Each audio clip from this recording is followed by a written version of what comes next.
Next, we join community leaders, parents, and neighbors for the town meeting on preventing violence and gang involvement.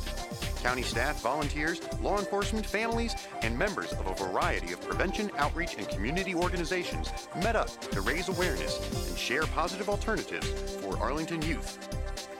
But this is a very serious issue, and we have got to raise awareness of gang issues in our community, in Arlington. We wish we didn't have any gang activity, sure. We wish we did not. But just wishing it is not enough. We have got to inform ourselves about resources and services that are available to our families in our community.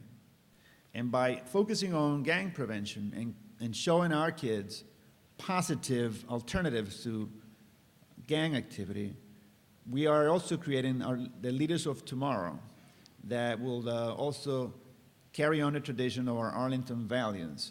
So I look forward to enjoying the rest of the program, participating in the rest of the program this morning.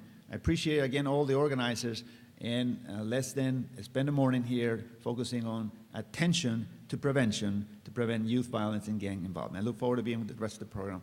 Thank you very much.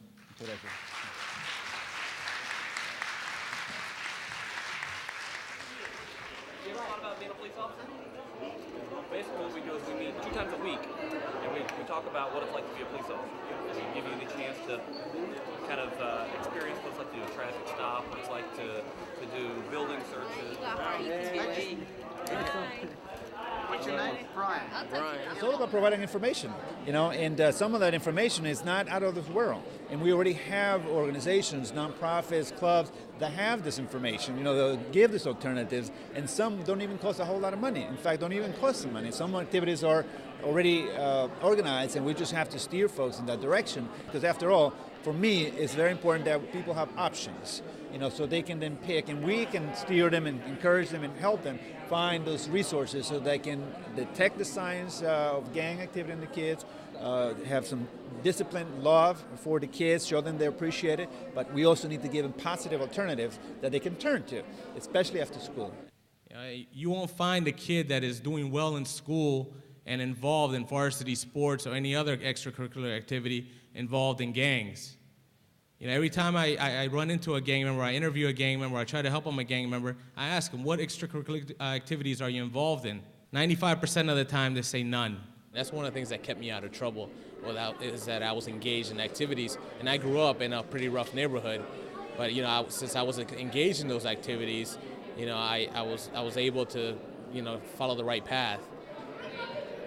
Well, having been born and raised in El Salvador and coming to this country at age 13, I was in culture shock, and I could have easily have fallen in the wrong side. To me, I think one of the things that saved me from going into a negative spiral was soccer, because I played soccer, and that gave me something to do after school. Research tells us that young people who have what they need in their lives make healthy choices. Young people who don't have those things don't make healthy choices. Sometimes the kids don't feel included. And one of the biggest reasons they join gangs is because they don't feel included, they don't feel valued, they don't feel appreciated. And so we need to reach out to the kids and talk to them, not just as kids, but as persons, as people. It's really not unlike the relationships we all share with the groups that we belong to.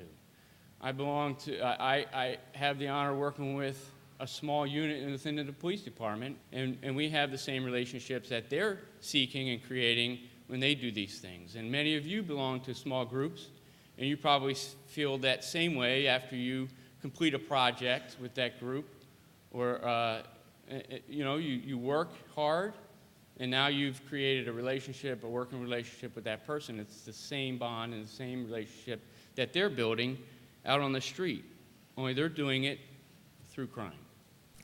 When we did the Youth Risk Behavior Survey back in 2004, we found out that 10% of Arlington teens said they were in a gang. So now it's 2007, and we're down to 7%. So we're making progress. This is not random. This is not magic. These numbers are going down because this community has put a huge amount of human and financial resources into making those numbers go down. studies have shown that prevention is the way to reduce youth violence and gang activity. And the punitive approaches, suppression, we need to prevent kids from joining gangs in the first place. And that's what we're here today to find out a little more about what the signs of gang activity are, how parents and our community in general can get more information identifying those signs, and what can we provide our youth as alternatives to gang activity. We want to make sure that all our kids have what they need to avoid risk behaviors and to grow into the healthy, caring, participating adults we want them to be.